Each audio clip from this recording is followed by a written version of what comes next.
lasted how long? 9 years, 180 episodes. You gave it up, right? I did, sir. They didn't cancel you. You canceled them. You're not aware of this? A great sitcom is like a perfect party. You have fun, you laugh, and you leave wanting more. But some shows are like that one guest who just won't leave. The party ended hours ago. We're naming 20 shows that overstayed their welcome. The thing nobody tells you is one show's ending was so bad, the creators later called it a mistake. 1. The Simpsons. He sings like an angel. Oh, jingle bells, Batman smells, Robin laid an egg. Let's start with the king of all long-running shows. The Simpsons has been on the air since 1989. That is over 35 years. Many people watching this video weren't even born when it started. The show has more than 750 episodes. To put it mildly, that is a lot of television. You see, in the 1990s, The Simpsons was seen by many as the smartest, funniest, and best-written show on TV. Seasons 3 through 9 are called the Golden Age. The jokes were fast, the stories had heart, and the characters were perfect. Homer was dumb, but he loved his family. Bart was a rebel, but he had a conscience. But then it just kept going. The thing nobody tells you is that fans have a name for what happened. They call it Flanderization. That's when a character's small trait takes over their whole personality. Ned Flanders went from just a nice neighbor to a religious fanatic. Homer went from a dumb dad to a loud, selfish, mean person. The plots got crazier and crazier. The show stopped being about a family and started being about celebrity guests and wild, silly adventures. It's not a bad show now, but it's not the brilliant show it used to be. It has been on for decades past its peak, but as wild as The Simpsons got, it never completely betrayed its main characters. Our next show, however, threw its whole premise in the trash and then kept going for 13 more seasons. 2. Family Guy. Thought I got fired for drinking. She's gonna blame me. Lie to her. It's okay to lie to women. They're not people like us. Hey, where's the other guy? Family Guy is another animated giant, but its story is even stranger. Believe it or not, this show was actually canceled back in 2002. The network thought it was not popular enough and pulled the plug. But the show was a huge hit on DVD. People bought millions of copies. The sales were so massive, the network had to bring it back. When it returned in 2005, it was a huge success story. The first few seasons back were sharp, edgy, and hilarious. The cutaway jokes were a fresh idea and made people laugh hard. The show was a pop culture powerhouse. But then, just like The Simpsons, it kept going and going. The show is now on its 23rd season, and the magic is long gone. What many overlooked is that the characters changed for the worse. Peter Griffin went from a lovable oaf to just a mean-spirited bully. Brian, the smart dog, became a preachy and unlikable character.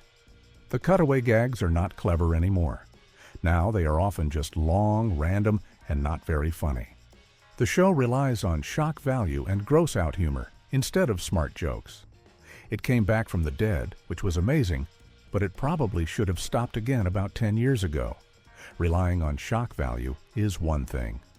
But what about a show that was famous for being brilliant and then just faded into nothing? Our next show was called The Best Show on TV, but its ending is one of the most hated of all time. 3. Seinfeld. What do we have here? Why don't you relax and take your jacket off? Oh, I can't. I have a tendency to get chilly. This one might be controversial. Seinfeld is often called the greatest sitcom ever. For most of its run, it was. It was a show about nothing. It was about 4 terrible, selfish people living in New York City. It was brilliant. The show ran for 9 seasons and was the #1 show on TV. But there is a big debate among fans. The co-creator, Larry David, was the main brain behind the show's voice. He left after season 7. And what many overlooked is that seasons 8 and 9, well, they feel different. The show got much wackier. The plots became more like a cartoon. Kramer, who was always a little weird, became a total cartoon character. George got louder and more frantic. The show was still popular, but it was not as grounded or as smart. Then came the finale. This is the real reason it's on the list. After 9 years of loving these awful people, the final episode put them all on trial for being awful people. A wow factor for you. 76.3 million people tuned in to watch the finale, and a lot of them were furious. They felt cheated. The ending felt like a slap in the face. It's a classic case of a show not knowing how to end, and it stained a perfect legacy. Ending a show is hard, but our next show ran for 11 seasons and perfected the finale. The problem? It probably should have ended 3 or 4 years earlier, right when its biggest star left. 4. Cheers. Let's do it. Please do it. Even educated, please do it. Let's go to a place where everybody knows your name. Cheers was a massive hit in the 80s and early 90s. It ran for 11 seasons and was a top 10 show for almost its entire run. It gave us so many classic characters: Sam, Woody, Norm, and Cliff. But the heart of the show for the first 5 seasons was the relationship between Sam Malone and Diane Chambers. Their will they or won't they romance was electric. It was smart, funny, and frustrating in the best way. They were the engine of the show. Then, at the end of season 5, the actress Shelley Long, who played Diane, left the show. This should have been the end, but the show was too popular. So they brought in a new character, Rebecca Howe, played by Kirstie Alley. Now, let's be real, the show was still funny. Rebecca was a great character, but it was a different show. It was safer. It was a more standard, comfy sitcom. It lost that sharp, romantic edge that made it special. It ran for 6 more seasons after Diane left. That is longer than the original show was on with her. It was still good, but it was not great. The 84.4 million people who watched the finale were saying goodbye to a show that had overstayed its welcome by just a few years. But Cheers gave us one of the best spin-offs ever. A show that was smart, witty, and maybe, just maybe, also went on for too long. 5. Frasier. Yes, the thought occurred to me, too. You didn't mention it. It occurred to me, so you say. Well, stop it. The spin-off from Cheers was Frasier. And for many years, Frasier was even better than Cheers. It was one of the smartest shows ever written. The wordplay, the jokes, the characters, it was all perfect. The show won a mountain of awards. Here's a wow factor. Frasier won the Emmy for Outstanding Comedy Series 5 years in a row. That was a record. The show had 2 main storylines. The first was the relationship between Frasier and his dad, Martin. The second, and the most important, was the secret love Niles, Frasier's brother, had for Daphne, his dad's helper. This was the new Sam and Diane. It was a slow-burn romance that lasted for 7 whole seasons. Then, at the end of season 7, Niles and Daphne finally got together, and the show had no idea what to do next. It ran for 4 more seasons after that. 4 long seasons. The show lost its main engine. The writers spent all their time trying to find a new romance for Frasier, and it just got boring and repetitive. The plots got silly. Then, years later, it came back for a revival, which most fans felt was just fine. It was a brilliant show that solved its main puzzle and then just hung around for 4 more years. But at least Frasier kept its main star. Our next show lost its heart and soul, the main boss, and then tried to pretend everything was fine. It was not fine. 6. The Office, U.S. One time we were out and we met this set of twins, and Packer told them that we were brothers. Many people are crazy about The Office.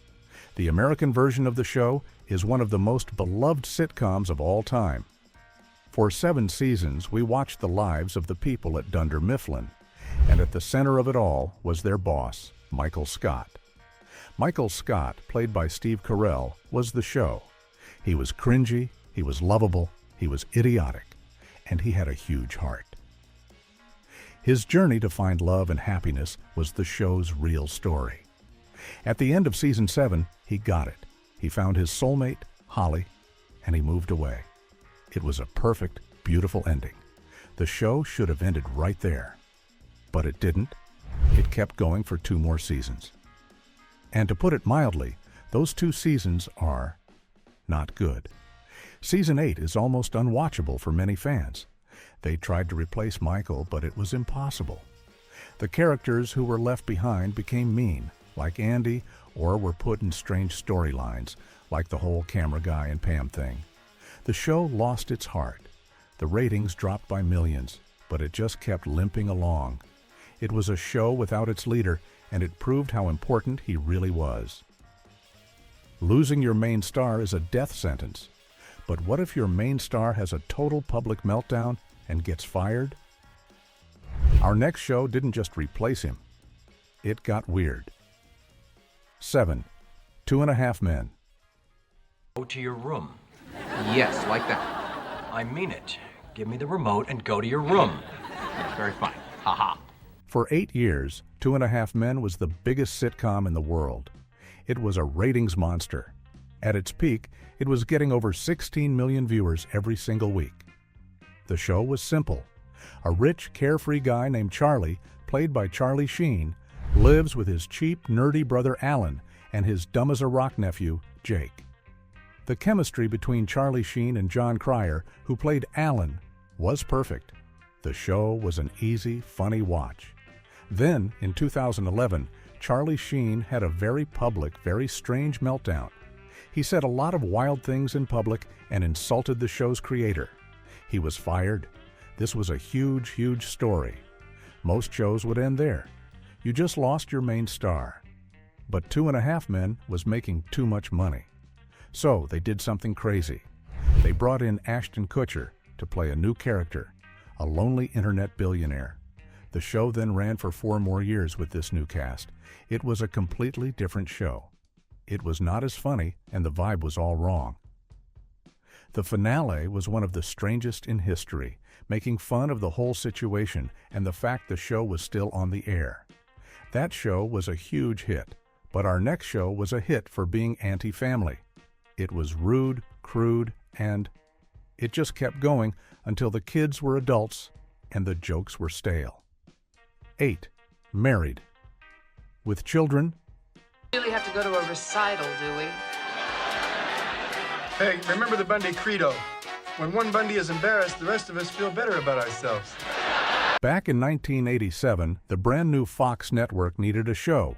They aired Married with Children, and it was a shock. At a time when TV was full of loving families, this show was the opposite.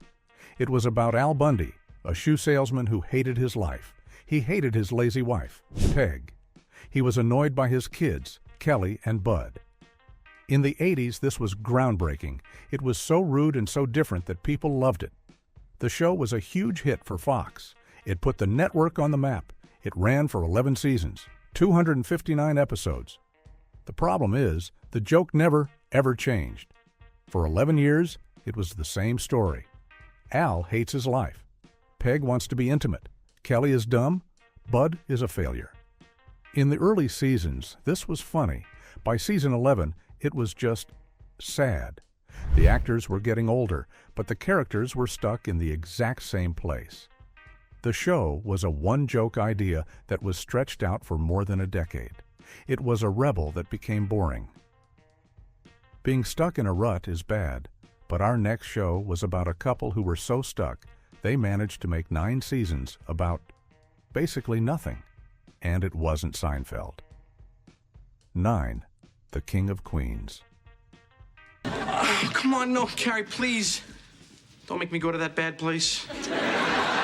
Stop. It's just dinner. It'll be painless. Yeah. Many people are crazy about The King of Queens. It was a solid, comfy, and funny show. It starred Kevin James as Doug, a package delivery driver, and Leah Remini as Carrie, his sharp-tongued wife. And they lived with Carrie's crazy father, Arthur. The show was a reliable hit. It ran for 9 seasons and 207 episodes. Doug and Carrie felt like a real couple. They argued about food, money, and their annoying father-in-law. It was relatable. But let's be real. How many stories can you tell about that? After 9 seasons, they had done every single plot. How many times can Doug lie to Carrie about eating a sandwich? How many times can Carrie get mad at Doug for being lazy? How many times can Arthur start a fire? The show just ran out of gas. The last few seasons felt tired. The plots got crazier to try and keep things interesting. They started adding more guest stars. It was a good show, but it was not a 9-season show. It was a 60-season show that ran for 3 extra years. It was a case of a show quietly overstaying its welcome. But King of Queens was always a B-level hit. Our next show was an A-level monster. It won 15 Emmys. And it was based on one simple joke that went on for 9 long seasons. 10. Everybody Loves Raymond. Okay. Cookie. Cookie. And cookie. Everybody Loves Raymond was a giant. It was a top 10 show for almost its entire run. It won 15 Emmy Awards, including Best Comedy, and the star, Ray Romano, was making a jaw-dropping $1.8 million per episode near the end. The show was based on a simple, brilliant idea. Ray and his wife Deborah are trying to raise their kids. But their life is miserable because Ray's parents, Frank and Marie, and his sad sack brother, Robert, live right across the street.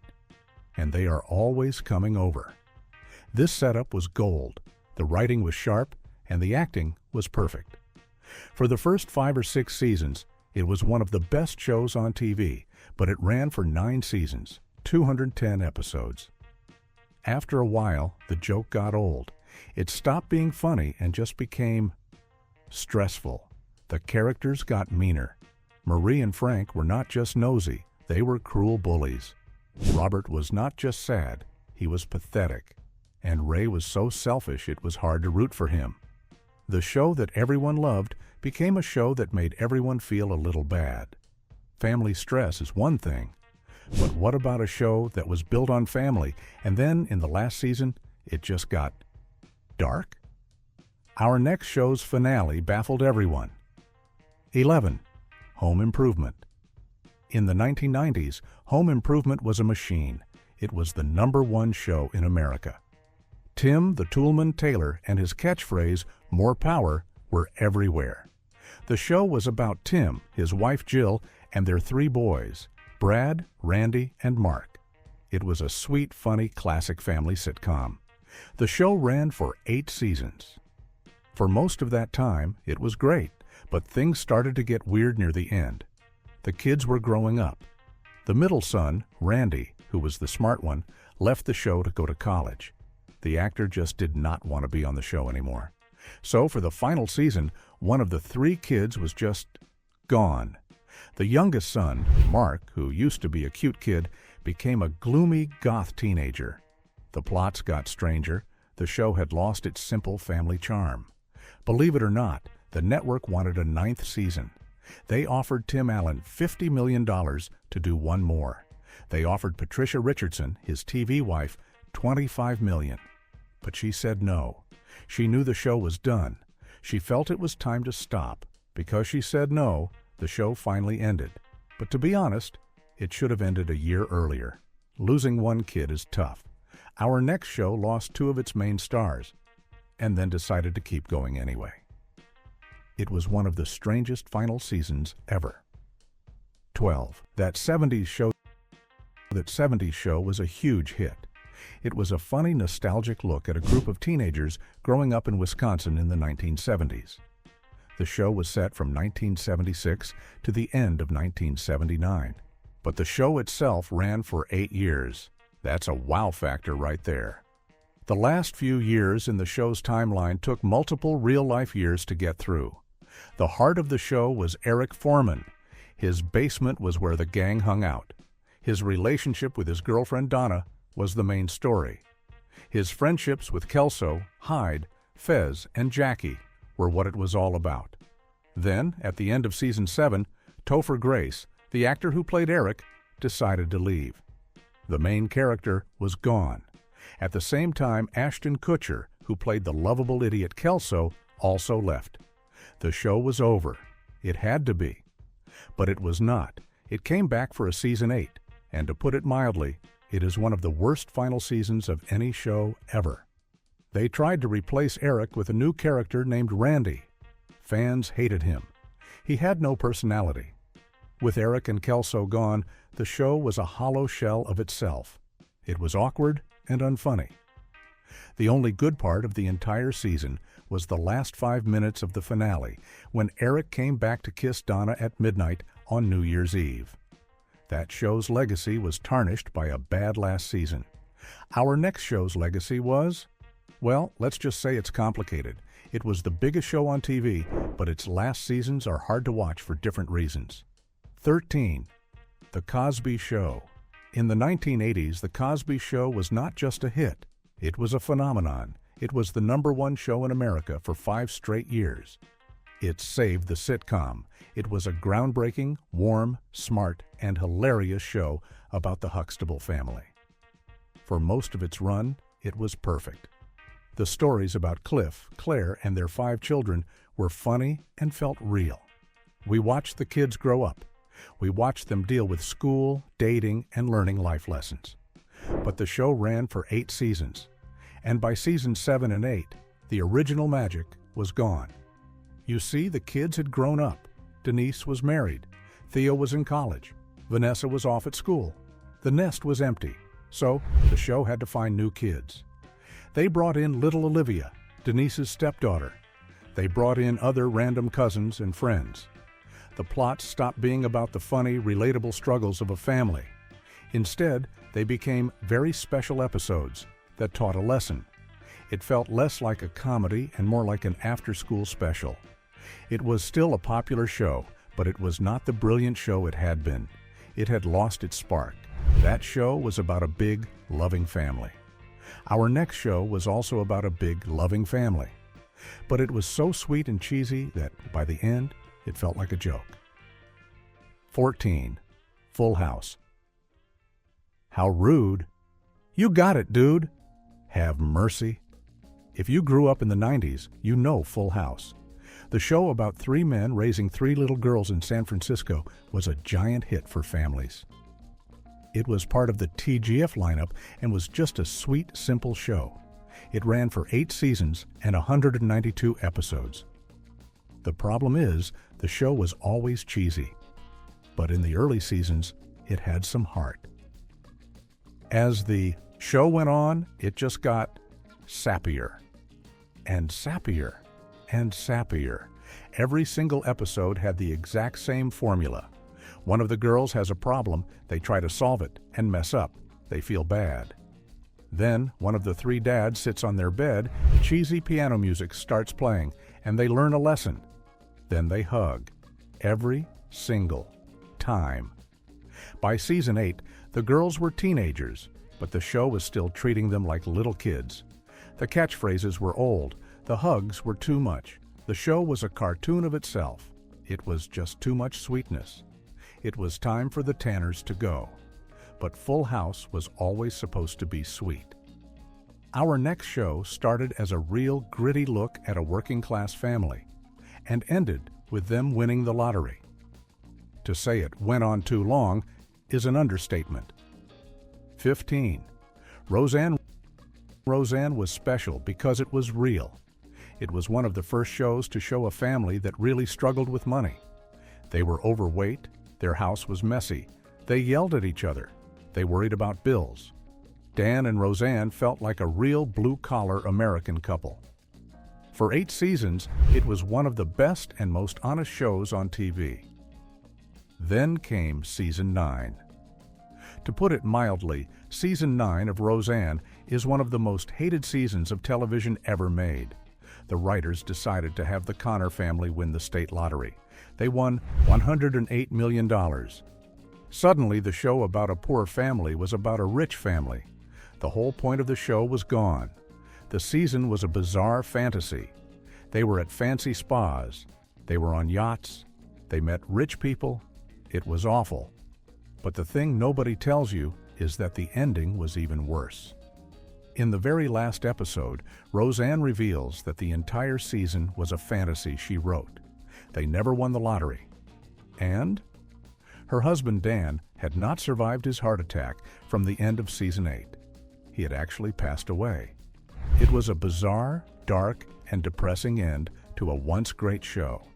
It completely ruined the show's legacy. For a while anyway. That's a dark ending. Our next show was the opposite.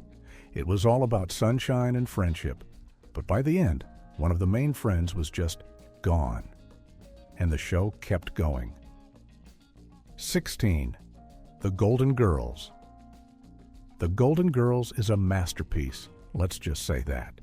It's one of the best written, best acted, and funniest sitcoms in history.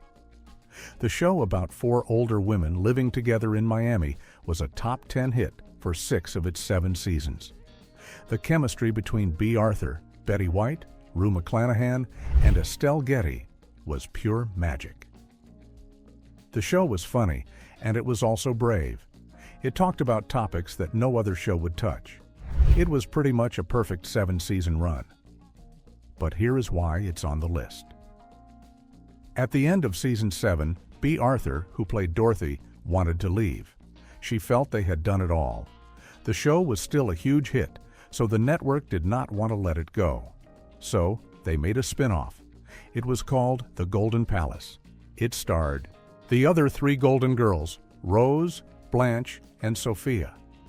Dorothy was gone. The 3 of them bought a hotel. It lasted for 1 season, and it was not good. It was sad. It felt wrong. The magic was gone. It proved that the show was only as good as all 4 of them together, and it proved that season 7 was the right time to stop. Losing one member of a foursome is bad, but our next show was about 6 friends, and by the end, they were making $1 million an episode for plots that just felt tired. 17. Friends.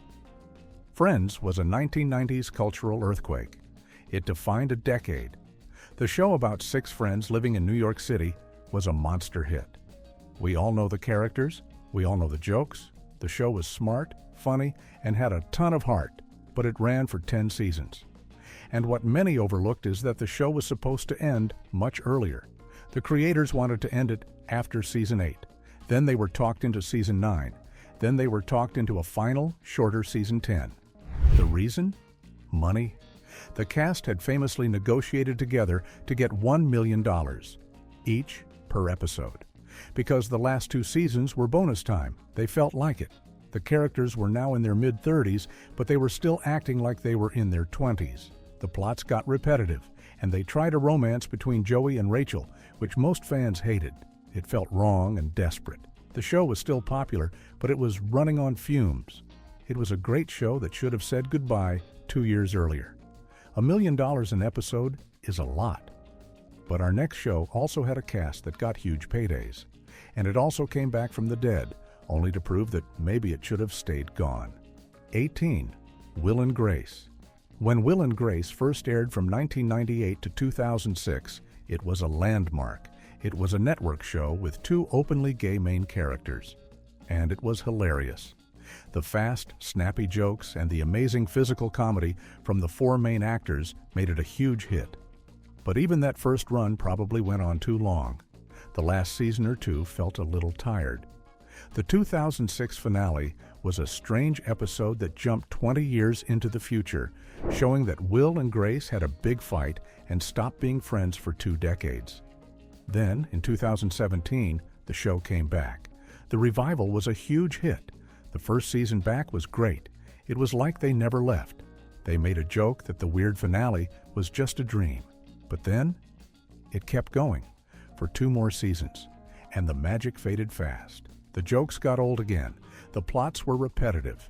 It felt like we were watching the show die a second time. It was a revival that started strong, but then overstayed its welcome, just like the original show did. Revivals are tricky. But what about a show that has never been revived because it has never ended? Our next show has been on for over 25 years, and it's still going. 19. South Park. South Park started as a crude, shocking cartoon made with construction paper. In its prime, around the early 2000s, it was the sharpest, smartest, and fastest satire on television. It was brilliant. The creators, Trey Parker and Matt Stone, famously make every episode in just 6 days. This means they can make fun of things that happened just the day before. The show has given us over 300 episodes and has been on for over 25 seasons. But many fans feel the show is long past its peak. It has become a different show. It used to be about 4 boys having crazy adventures in their weird town. Now it's almost all about whatever was in the news that week. The show has become formulaic. Randy Marsh has become the main character instead of the boys. While it can still be funny, it feels tired. It does not have that same rebellious energy it used to. It's become part of the establishment it used to make fun of. After 25 years, it's hard to blame them, but it's clear the golden age is long gone. But South Park still gets laughs. Our final show is also still on the air, and it's about the worst people on Earth. And the question is, how long can we watch them be terrible? 20. It's Always Sunny in Philadelphia. Let's talk about the gang, the 5 most selfish, awful, and hilarious people on television. It's Always Sunny in Philadelphia is a brilliant, dark, and twisted comedy. For most of its run, it has been one of the funniest shows out there. The show started in 2005. It is now the longest-running live-action sitcom in American television history. It has run for over 16 seasons. That is a wow factor. It passed the old record held by The Adventures of Ozzie and Harriet. And that's the problem. It's just old. The actors are in their late 40s and 50s, but they are playing the same broke, terrible people. The show is still good. It still has amazing episodes. But it's not as consistent as it used to be. The plots are getting crazier. It's hard to keep that level of energy and creativity for almost 20 years. Let's be real, the show is a miracle. It's amazing it's still this funny.